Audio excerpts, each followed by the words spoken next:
La séance est ouverte. Invité au public, Son Excellence M. Isidore Mvouba, président de l'Assemblée nationale de la République sœur du Congo.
Déclaration du groupe parlementaire PDC-RDA à l'Assemblée nationale à l'occasion de la cérémonie de clôture de la première session ordinaire 2025 de l'Assemblée nationale.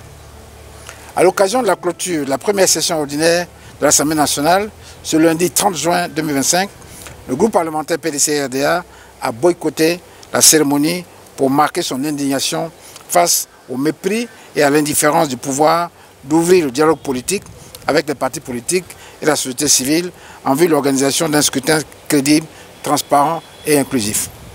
Les députés du groupe parlementaire PDC-RDA à l'Assemblée nationale rappellent que dans notre pays, la Côte d'Ivoire, sous le prétexte de l'exclusion de candidats, certains Ivoiriens ont pris des armes contre d'autres Ivoiriens, entraînant ainsi plus de 3000 morts et de nombreux dégâts matériels. Il vous souviendra que le président de la République, M. Alassane Ouattara, il y a quelques années, s'est engagé à ne plus exclure de candidats à l'élection présidentielle.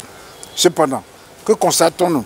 Le refus catégorique du pouvoir actuel de répondre favorablement aux appels au dialogue politique et à la réforme institutionnelle formulés par les partis politiques et la société civile. Les appels au dialogue portent sur les points suivants. Une réforme urgente et inclusive de la CEI, impliquant tous les acteurs politiques, la société civile et les garants internationaux. Deuxièmement, la révision de la liste électorale conformément à l'article 6 du Code électoral pour l'année 2025. L'inscription sur la liste électorale des leaders politiques injustement radiés, dont le président du PDC-RDA, M. Cheikh Tidiane Thiam, et le président du PPACI, M. Laurent Gbagbo, ancien président de la République, et le président du COGEP, M. Charles Blé Goudé, ancien ministre de la République, ainsi que l'ex-premier ministre, M. Soro Kibabori Guillaume. Quatrièmement, l'audit du fichier électoral. Cinquièmement, la mise en place d'un mécanisme indépendant d'observation électorale garantissant ainsi une surveillance impartiale et crédible du processus électoral.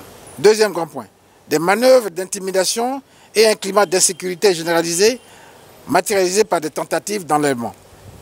Des arrestations et emprisonnements d'acteurs politiques en raison de leur opinion, notamment le président des jeunes du PDCI, Innocent Yao, le jeune communicant Macron Ier, ainsi que le ministre Nguessan Joël, ancien ministre des droits de l'homme de la République de Côte d'Ivoire. Quatrième grand point, pour ne citer que ces quelques faits les plus récents où la commission électorale indépendante a outrepassé ses prérogatives, notamment l'existence illégale, avant d'être parrainée à l'inscription de tout candidat à la candidature sur une liste électorale, elle-même, jusque-là provisoire, agissant ainsi en lieu et place du Conseil constitutionnel habilité à connaître de ces questions.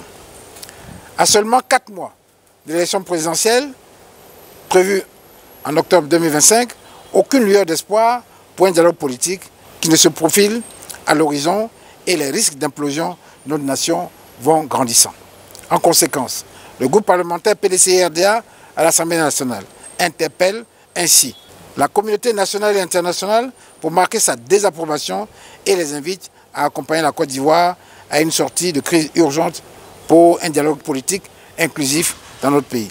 Le groupe parlementaire PDC-RDA invite le président de la République de Côte d'Ivoire à prendre les décisions urgentes qui s'imposent en la matière pour une paix durable dans notre pays. Fait à Abidjan le 30 juin 2025 le groupe parlementaire PDC-RDA à l'Assemblée nationale. Je vous remercie.